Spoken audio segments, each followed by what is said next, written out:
Hey, hello, and how are you, everybody? Dom Tibbetts, that's Matt Beauvais. We're inside the Bills practice facility getting you ready for Sunday's matchup, an AFC divisional round between the Buffalo Bills and the Baltimore Ravens. Matt, I don't know, I guess there's a big game come Sunday. Not if you ask these guys. Yeah. I asked Spencer Brown about playing in a big game like this, and he said nobody in this building has said big until you just said that word. So they're treating it like every other game, which I think is a little bit of nonsense because obviously they know it is at stake, but they've had the same mindset all year. Why change it now? I think in the back of their mind, they know it's a big game. And I think organizationally, the Bills have been now to 3 straight divisional matchups. Yeah. The last 2 they've lost, and it's been at home. And they've now going against their 3rd different team.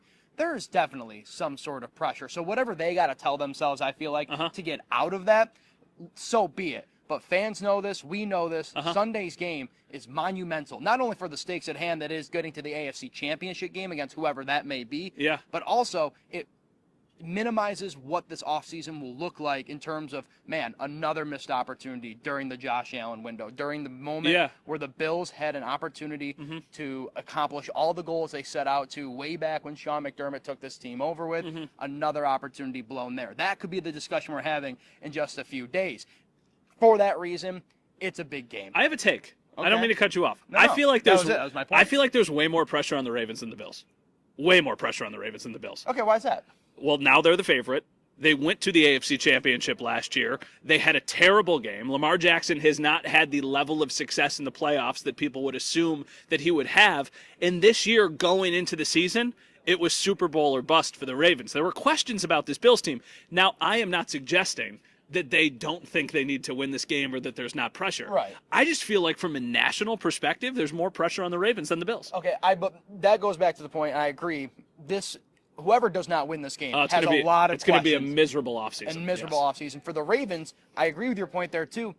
They have all-pro running back Derrick Henry in the backfield. That was a move you make when you're in Super Bowl or bust mode. Yeah. Bills, not so much. They've just kind of collectively found a way to get the offense going, defensively, still filling in the pieces, doing whatever they need to do. So I agree with your point there, but kind of like how the odds in the matchup predictions really are, I feel like for me, it's more 50-50 down the middle for how important and who has the most pressure. We've been covering this team now. You've been doing it longer than I have. I've been covering this team for 2 years now. This feels like a pivotal moment in this organization's history. They have got to get over the hump that has been the divisional matchup. You have to get Josh Allen in an AFC Championship game. Yeah, the narratives are this. I think for the Bills, it's if you lose this week, it's that you can't get past the divisional round, and once again, you had a chance to win at home, and you weren't able to kind of pull through.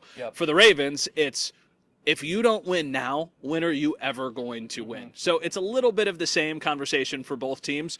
I mean, there's pressure both ways. This is a really, even though the team's not admitting it, this is a really big game because each team is just a win away from the AFC Championship, 2 wins away from a trip to the Super Bowl. So I'm excited to see how it plays out, but obviously there's a lot of matchups specifically to talk about. Do you want to go dive right in like the biggest one? Sure. What is the biggest one? It's probably Josh and Lamar, because I think it's who's going to make. I think this game comes down to, obviously, mistakes. You have to play mistake-free football, but Lamar and Josh have done a good job both this season of not making a lot of mistakes. So I almost feel like you don't factor that out, but that's not something that immediately comes to the forefront of my mind. I personally just think who's going to make plays in the biggest moments down the stretch in the late portions of this game. And that's where the debate is like, who do you want in there? I think a lot of people would say Josh Allen. However, though, Bills' offense might not be on the field when it matters at that moment. Lamar might have the opportunity to kind of play the hero ball moment and get down the field and score on a late game drive, whatever it may be. So for me, I think it's Josh Lamar. I also think the other big matchup, Derrick Henry versus the Buffalo Bills defense. Yeah, well, he carved them up. So I'll specifically talk more about Derrick Henry. When they played each other, it was 108 days ago. We're recording this on Wednesday. I did not know that off the top of my head. I looked that up earlier today. I don't just know how long ago 108 days was. That's so impressive. He had 199 rushing yards. He averaged 8.3 yards a carry, I believe it was. He dominated the Bills. But that team was without Terrell Bernard, Taron Johnson, Matt Milano, Taylor Rapp leaves the game early. The Bills' offense didn't play very good, so the Bills' defense was on the field a ton.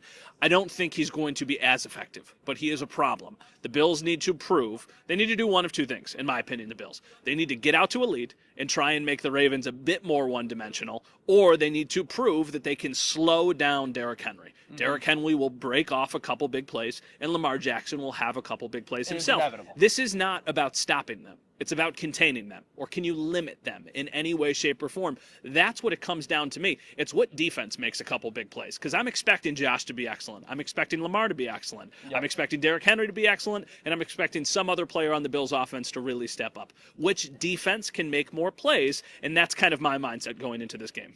Where do you feel like, because we talked about last week leading into the Broncos game, we're like, hey, we need to see the defense kind of finally bail the offense out when it's been the other way around.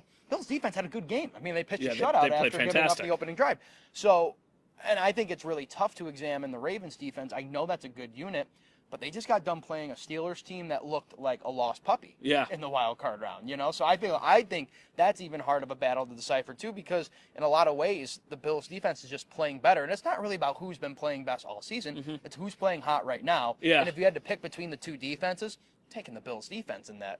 Ooh, I don't know if I would agree with that. That's really close. I'm not super high. The Bills defense last week showed me a lot because they were able to have the day they had without making any big splash plays.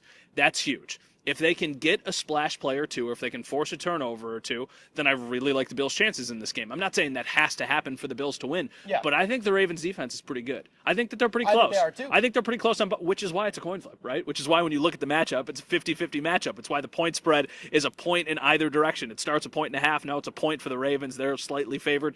It's a really close game. I'm expecting both of these teams to play really well, and it's probably going to come down to the fourth quarter, and we're going to see what happens then. But yeah, I don't really know which side I trust more. Do you want something that I think isn't a coin flip? Sure. How many people were sitting at Highmark Stadium when Lamar came in the AFC divisional game in 2020? About 7,000. How many are going to be there on Sunday night? About 70 at a 0. So that's the one. I mean, it is here. It's in Orchard Park. That changes. I mean, it's a place they have not lost this year. 9-0. Took the words out of my mouth. So that's where I'm like, hey, like we have seen playoff Lamar, the good and the bad. He's got to play in front of a full Highmark Stadium, a full packed out crowd. That I think will make a difference. And again, if Spencer's right? Like you talked to Spencer Brown today about maybe conditions aren't ideal. Maybe the wind chill is down there. Maybe it's single digit temperatures. I mean, what's the old saying? When it's too tough for them, it's just right for us. Like I feel like that's the kind of the mentality the Bills are embodying. Just in general, I think I trust Josh Allen more, just because one, he's at home, two, the playoff backing. Like he's been very good playoff quarterback. That's not to say that I don't think Lamar can go off. I think he can, but from the quarterback standpoint, I do think I trust Josh more, and maybe some of that has to do with the weather. If there's 25-mile-an-hour winds, I know that dude can throw it through the wind. So we'll see how it plays out. Anything you want to add? You want to do a quick injury update? So today, head coach Sean McDermott, again, we're recording this on Wednesday. Really sounds like injury-wise, Ray Davis is in concussion protocol, but he was a limited participant in Wednesday's practice, so he's the only guy that maybe isn't going to line up and play. Brandon Codrington, McDermott says he looks like he's ready to go, and then Alec Anderson was limited in practice. He was limited, but he finished the last game, so it's a safe assumption that he would be out there for the game on Sunday. So, this is a Wednesday. We're recording this. It was just a walkthrough for the Bills. We will be back tomorrow for Thursday. We'll have a special edition of Leading the Charge Thursday night at 7 o'clock. We hope you can join us there, and we got a lot more content coming your way. That's Dom Tibbetts. I'm Matt Bove. Thanks for watching. We'll talk to you guys soon.